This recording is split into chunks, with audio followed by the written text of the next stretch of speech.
Good morning, my friends and fellow countrymen. Welcome back to ColeJakeTV. I'm your messenger, GB, and as you've been with us this week, you know we got into the Gospel of Luke, chapter 21.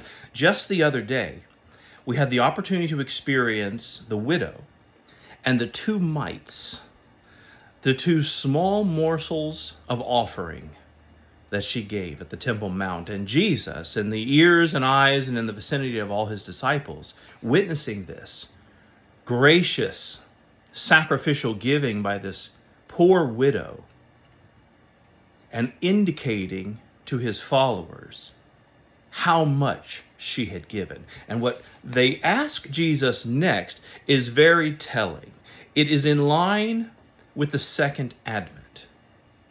This is a very important set of verses that Jesus is trying to get across to his disciples, because he's speaking about events that are about to take place in the future and events that are going to culminate in him.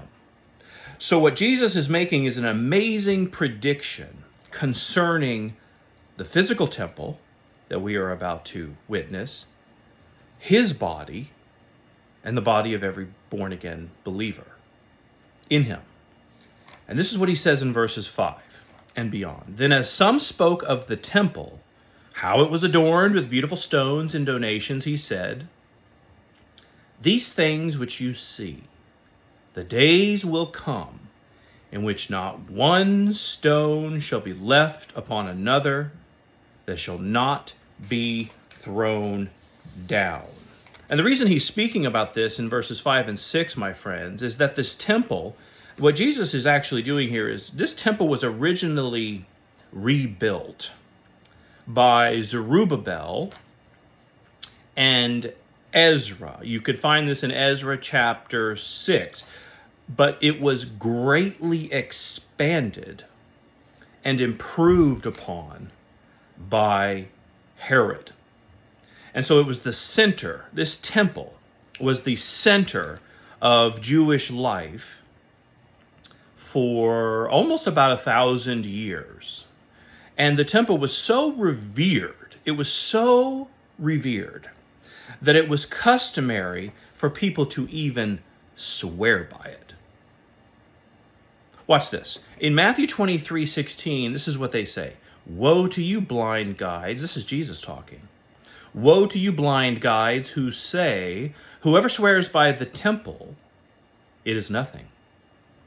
But whoever swears by the gold of the temple, he is obliged to perform it."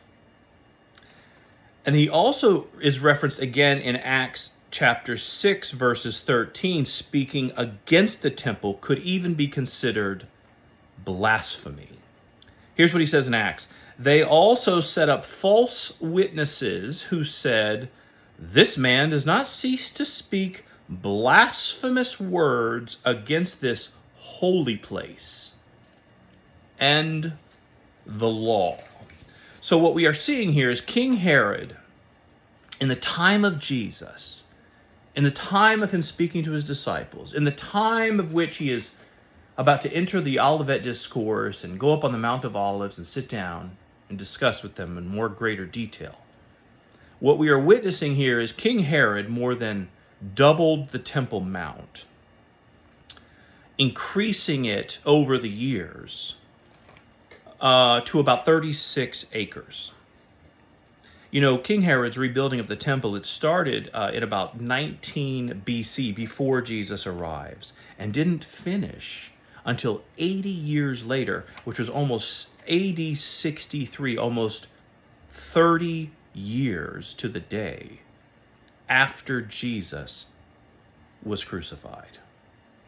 So we're seeing that was about 80 years, and that's why when he makes these sort of sensational predictions, these prophetic predictions, that the people listening are just astounded by this because of how long and how beautiful this temple was. You know, the temple, it wasn't just big.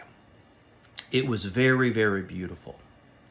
You know, the Jewish historian Josephus puts it this way. He said that the temple was covered on the outside with gold plates, And they were so brilliant that when the sun actually shone down on top of them, they were so blinding to look at. It was like looking at the sun.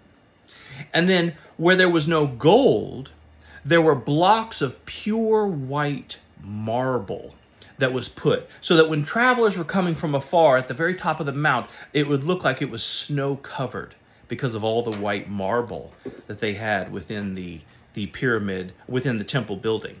And as great as the temple was, Jesus never hesitated to claim that he was greater. You can find this in Matthew chapter 12. When we get into the Gospel of Matthew, Matthew goes through this in great detail.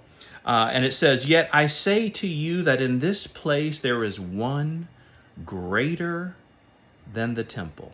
He's speaking of himself. So for many Jews of that day, if you think about it, the temple, just like anything in your life, can become an idol. When it can become more meaningful to you than God himself, it has become an idol. Good things can become the absolute worst idols if you're not careful. You can make idols out of a relationship, out of people, out of things, out of buildings. The heart is an idol-making factory. So you can literally make an idol. Anything that sours you against God or takes the place of God or supersedes your allegiance to God, it becomes an idol. What does Jesus say? "Not one stone shall be left upon another that shall not be thrown down."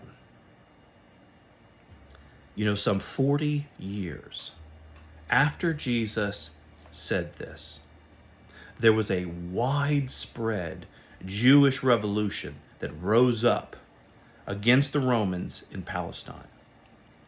And even though the rebels enjoyed many successes in these, moments of battle, ultimately Rome crushed the rebellion, and Jerusalem was leveled, including the temple. Just as Jesus said, "Not one stone shall be left upon another."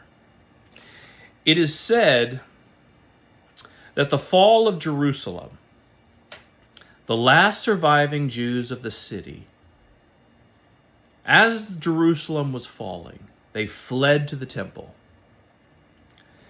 And because it was the strongest, most secure building in the city, they thought they would be safe there. But Roman soldiers simply surrounded it.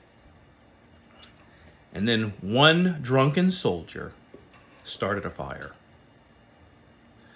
And that fire from that one drunken soldier soon engulfed the whole temple.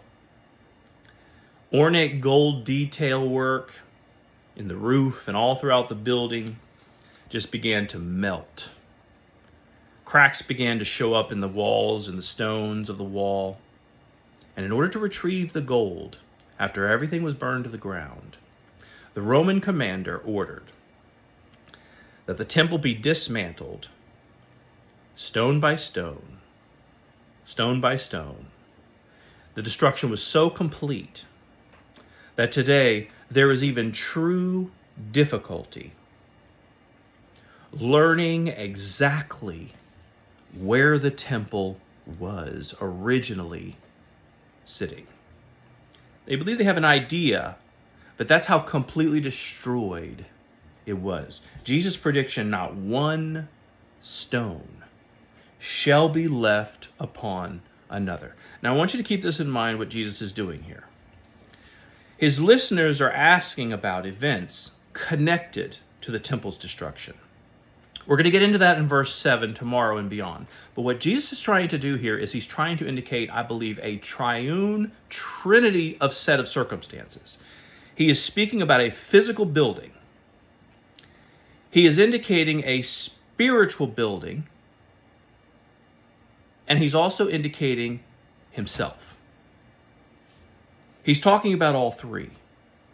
And when we get into the Olivet Discourse, and Jesus begins to unpack this prophetic understanding of who he really is, what this temple is, who the temple will be, We're going to get into that tomorrow and the rest of this week as we explore and break down this very prophetic set of events on the return of Jesus, his first coming and his second coming, and how this particular Olivet discourse prophetically connects these moments together.